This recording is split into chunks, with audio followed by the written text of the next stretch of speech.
Hi, welcome to Richard Gabili YouTube channel, and for today's tutorial, I will be teaching you on how to turn on and off swipe gestures and touch on iPhone X. But first, kindly subscribe to this channel and don't forget to hit the subscribe button and the bell to notify you for the new updates. And let's start. Using your iPhone X, from your home screen first, go to Settings. Then in the Settings, scroll down and find the Accessibility, then tap.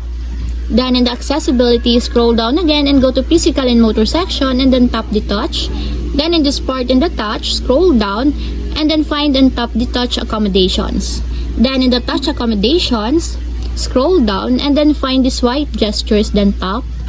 Then in the swipe gestures, as you will see, there's a switch button located on the side of it. Then all you have to do is just tap it to enable until it becomes green.